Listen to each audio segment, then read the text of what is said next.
Good morning students. स्वागत है आप सभी का एक बार फिर से संजीवनी ट्यूशन सेंटर नंखला पर। और आज ग्रामर के सेशन में हम पढ़ने जा रहे हैं एक महत्वपूर्ण पार्ट्स ऑफ स्पीच जिसका नाम है कंजंक्शन। कंजंक्शन यानी कि संयोजक, यानी टाइटल से हमें पता लगता है कि यह जोड़ने का काम करता है। तो सबसे पहले हम डेफिनेशन की बात करेंगे, उसके बाद types of conjunction and then exercise. शुरू करेंगे हम डेफिनेशन से। कंजंक्शन, डेफिनेशन लिख रहा हूं मैं। It is a word which join singular लिखेंगे, two words, phrase,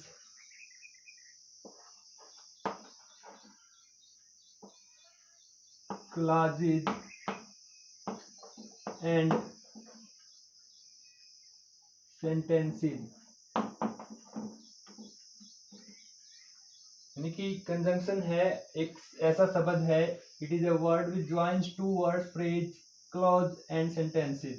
यानी जो दो शब्दों को, दो वाक्यांश को, दो वाक्यों को या उपवाक्य को जोड़ने का काम करता है, उसे हम कंजंक्शन या संयोजक कहते हैं। For example, Ram and Shyam are brothers. Ram and Shyam are brothers. तो यहाँ पे आप देख सकते हैं दो नाउन हमारे पास, राम एंड श्याम। एंड यहाँ पे हमारा कंजंक्शन है जो इनको जोड़ने का काम करता है, यानी कि दो नाउन को जोड़ने का यहाँ पे काम कर रहा है, जिसको हम कंजंक्शन कहते हैं। तो यहाँ पे एंड कंजंक्शन का हमने यूज किया है। आप देख सकते हैं कंजंक्शन है एक ऐसा शब्द है, यानी जो ज्वाइन करने का, लिंक करने का काम करता है। दो वर्ड भी हो सकते हैं, वो दो फ्रेज भी हो सकते हैं, दो क्लॉज भी हो सकते हैं, सेंटेंस भी हो सकते हैं। फ्रेज, क्लॉज, वर्ड, सेंटेंस, ये सब हम पढ़ चुके हैं। यानी इनकी डेफिनेशन अगर आपको नहीं पता है तो आप पीछे की वीडियो में देख सकते हैं। जो हमारी फर्स्ट और सेकंड वीडियो है उनमें आपको अच्छे तरीके से यानी डिटेल में इनकी डेफिनेशन विद एग्जांपल मिल जाएगी। इसके बाद हम बात करेंगे कंजंक्शन को हम लिंकर या कनेक्टर के नाम से भी जानते हैं। कनेक्टर या लिंकर, कनेक्टर और लिंकर। यानी लिंकर लिंक करता है, ये जोड़ता है, जोड़ने का काम करता है। कनेक्टर भी हम बोल सकते हैं, जोड़ने का काम करता है। कंजंक्शन को कनेक्टर और लिंकर भी बोला जाता है। इसके बाद टाइप्स की हम बात करेंगे। Types of conjunction,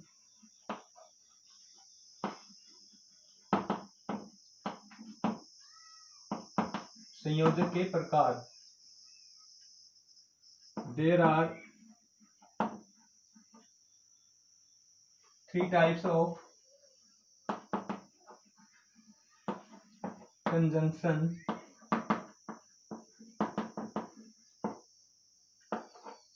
which are first coordinate conjunction, coordinate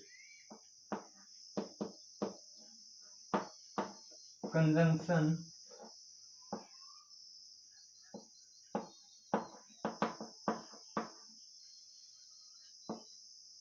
coordinate conjunctions।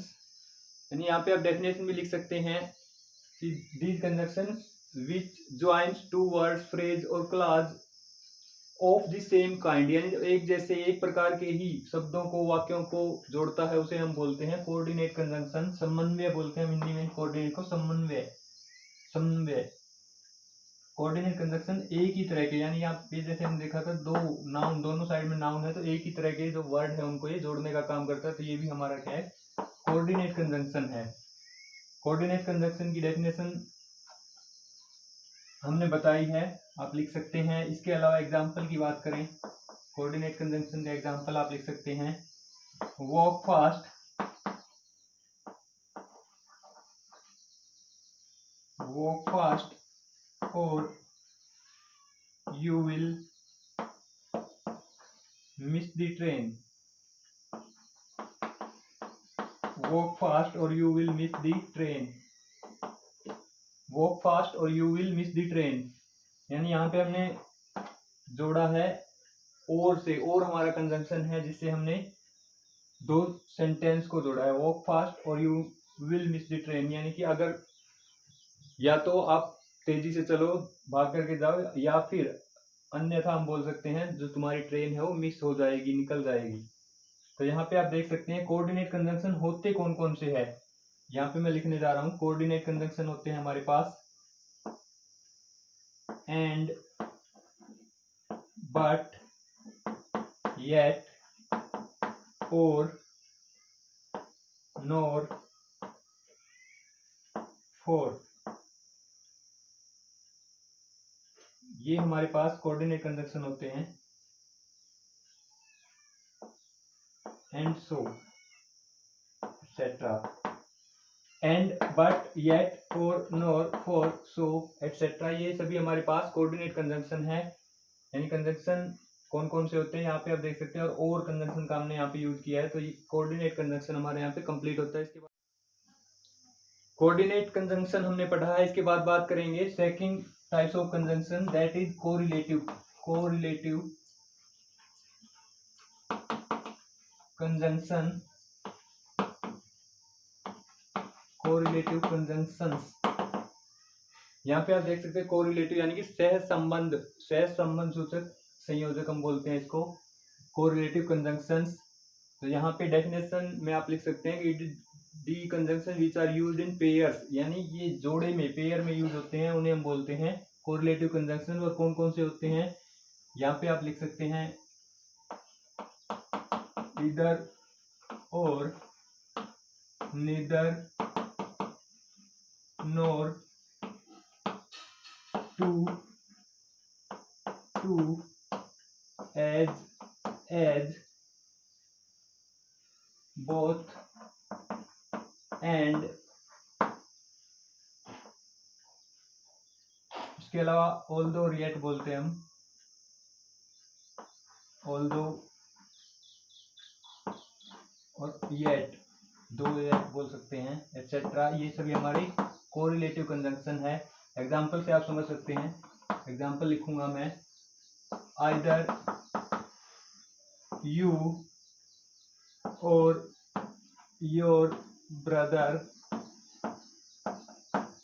either you or your brother has broken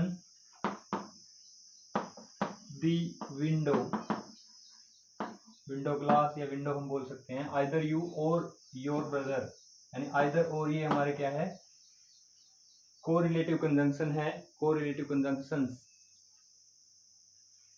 जो पेयर में है, यानी हमेशा ही पेयर में यूज होंगे। आइदर के साथ हम हमेशा और का यूज करेंगे, नीदर के साथ नॉर का, ऑल्दो, येट, टू के साथ हम टू का यूज करेंगे, एज, बोथ, एंड, इस तरह से हम यूज कर सकते हैं।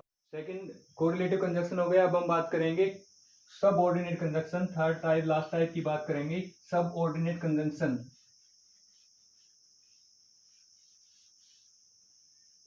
यहाँ पे मैं लिख रहा हूं थर्ड टाइप्स, यानी कि सब ऑर्डिनेट कंजंक्शन।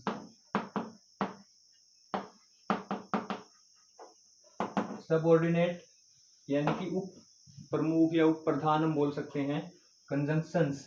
ये डेफिनेशन से आप समझ सकते हैं। सबऑर्डिनेट कंजंक्शन की डेफिनेशन में हम लिखेंगे कि मेन क्लाज और जो सबऑर्डिनेट क्लाज होता है, दो क्लाज हमारे पास होते हैं। मेन क्लाज यानी कि इंडिपेंडेंट होता है और सबऑर्डिनेट क्लाज डिपेंडेंट होता है। तो जो इंडिपेंडेंट और डिपेंडेंट क्लाज को जोड़ने का काम करता है, उस कंजंक्शन को हम सबऑर्डिनेट कंजंक्शन कहते हैं। कौन कौन से होते हैं यहाँ पे हमारे पास, because,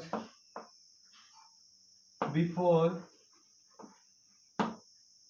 till, until, since, for, as, इसके अलावा then, that, while, when, where, why, NWH family जो हमारे रिलेटिव प्रोनाउन है उनको भी हम सबऑर्डिनेट कंजंक्शन का काम करते हैं। वो भी where, why, when, where, when, why, while, etc. आप यहाँ पे लिख सकते हैं। इसके बाद एग्जाम्पल से आप अच्छे तरीके से समझ सकते हैं, wait here, till I return, wait here till I return। यहाँ पे आप देख सकते हैं wait here और यहाँ पे I return, यानी ये हमारा सब्जेक्ट और ये वर्ब है, तो ये हमारा है इंडिपेंडेंट क्लॉज और ये है हमारा डिपेंडेंट क्लॉज या सबऑर्डिनेट क्लॉज हम इसको बोलते हैं। सबऑर्डिनेट क्लॉज, सबऑर्डिनेट क्लॉज इनको जोड़ने का काम करता है टिल, तो टिल हमारा है सबऑर्डिनेट कंजंक्शन। वेट हियर यानी इंतजार करो, यहाँ पे इंतजार करो। टिल आई रिटर्न, जब तक मैं वापस आता हूँ, जब तक मैं वापस आता हूँ। यहाँ पे आप देख सकते हैं टिल का हम यूज करते हैं पॉजिटिव केस में, और नेगेटिव सेंटेंस होता है तो हम अनटिल का यूज करेंगे। कंजंक्शन और उसके टाइप आपको अच्छे से समझ में आ गए होंगे, बिल्कुल सिंपल सा टॉपिक है। और अब हम कंजंक्शन की एक्सरसाइज करने जा रहे हैं, कंजंक्शन एक्सरसाइज।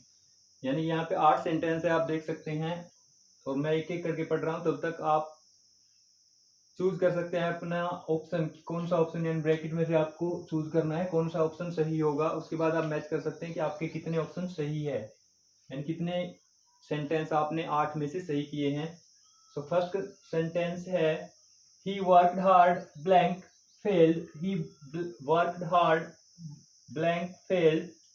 second sentence है Mohan is both kind blank rich, Mohan is both blank kind blank rich। third sentence है handsome is blank handsome does, handsome is blank handsome does। fourth sentence है she writes slowly blank nicely, she writes slowly blank nicely। fifth sentence है Rahul had blank a pencil nor a pen, Rahul has blank a pencil nor a pen। यहाँ पे आप देख सकते हैं nor a pen है, तो इसको आपको ध्यान में रखना है। सिक्स सेंटेंस है he was punished blank he was guilty, he was punished blank he was guilty। Seven sentence है I am as tired blank you are, I am as tired blank you are। और last sentence है she is not so old, she is not so old blank she looks, she is not so old blank she looks। तो अब एक एक करके answer मैं आपको बता रहा हूँ। फर्स्ट सेंटेंस है he worked hard, he worked hard यानी उसने मेहनत की, उसने सख्त कार्य किया, सख्त मेहनत की। ब्लैंक फेल्ड, यहाँ पे आप देख सकते हैं ये हमारा पॉजिटिव यानी स्टेटमेंट है, पॉजिटिव स्टेटमेंट है कि उसने अच्छी मेहनत की, कड़ी मेहनत की, लेकिन फिर भी वो फेल हो गया, यानी उसका रिजल्ट नेगेटिव में आ रहा है, तो यहाँ पे हम यूज करेंगे बट। यानी दोनों अगर पॉजिटिव केस होते हैं तो वहां पे हम एंड का यूज करते हैं, जैसे Mohan is strong and handsome, Mohan is brave and honest, इस तरह से हम यूज कर सकते हैं। दो क्वालिटी के बारे में अगर हम किसी की बताते हैं तो वहां पे हम एंड का यूज करेंगे, लेकिन लास्ट में यहाँ पे नेगेटिव रिजल्ट में नेगेटिव दिखाई दे रहा है तो हम बट का यूज करेंगे, यानी उसके अपोजिट दिखाई दे रहा है तो हम बट का यूज करेंगे। तो यहाँ पे हमारा जो आंसर होगा but. He worked hard but failed, यानी उसने कड़ी मेहनत की, सख्त मेहनत की, फिर भी फेल हो गया। सेकंड सेंटेंस है मोहन इज बोथ। जो फर्स्ट सेंटेंस था हमारा ये कोऑर्डिनेट कंजंक्शन था, बट एंड और ये यानी कि हमारे कोऑर्डिनेट कंजंक्शन है। और सेकंड सेंटेंस है ये हमारा कोरिलेटिव कंजंक्शन है, बोथ। कोरिलेटिव कंजंक्शन बोथ के साथ पता होगा आपको, यानी फिक्स होता है, इसके साथ हम हमेशा एंड का यूज करेंगे। यानी कि मोहन है वो दयालु भी है और धनी भी है, बोथ काइंड एंड रिच।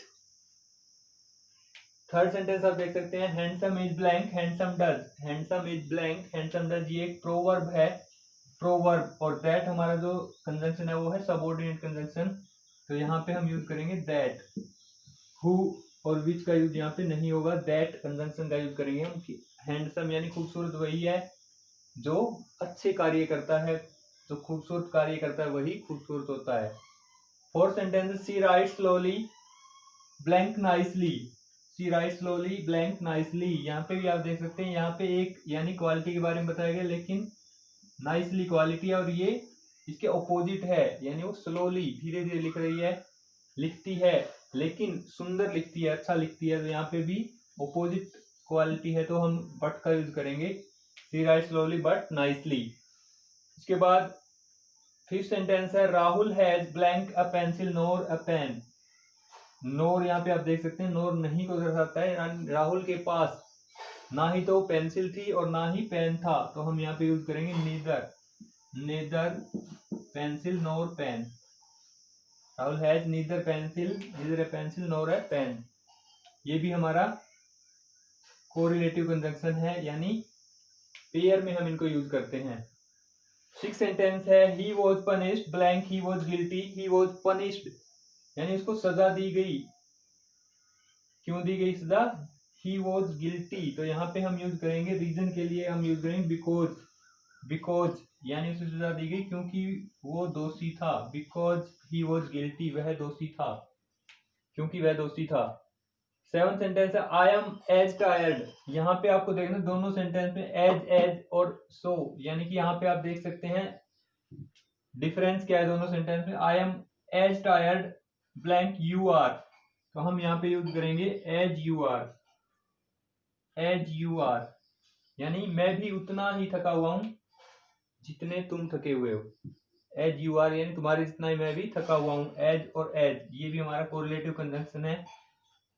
अगर अकेला एज होता है हमारा, वो सबऑर्डिनेट कंजंक्शन होता है, लेकिन पेयर में हम यूज करते हैं तो ये हमारा कोरिलेटिव कंजंक्शन होता है। 8 टाइप है, 8 सेंटेंस है, she is not so old blank she looks. यहाँ पे आपको ध्यान रखना नेगेटिव सेंटेंस है, नोट का जहाँ पे यूज होता है वहां पे हम सो का यूज करेंगे। यहाँ पे हमारे दोनों पॉजिटिव देगी, आई एम टायर्ड तो एज और एज होगा क्योंकि ये पॉजिटिव सेंटेंस है, और यहाँ पे नेगेटिव सेंटेंस है तो नोट का यूज हम सो का यूज करेंगे। नोट सो ओल्ड एज सी लुक्स।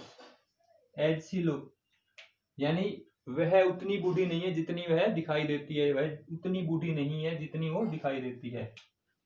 आप देख सकते हैं यहाँ पे एज और एज के बीच में हमने एडजेक्टिव का यूज किया, यहाँ पे हमने एडजेक्टिव का यूज किया है, तो कोरिलेटिव कंजंक्शन है, इनके बीच में हम एडजेक्टिव का यूज करते हैं, यानी कि ये उतना जितना उसके बराबर बताने के लिए कि ये मैं भी तुम्हारे जितना थका हुआ हूं, और यहाँ पे कि वह उतनी बूढ़ी नहीं है जितनी दिखाई देती है।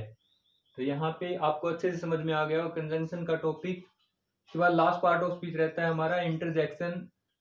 उसके बाद हम 10th क्लास का सिलेबस यानी कि आर्टिकल से शुरू करेंगे। तो कृपया करके अगर आपको वीडियो पसंद आता है तो लाइक शेयर और सब्सक्राइब जरूर करें। धन्यवाद। जय हिंद, जय भारत।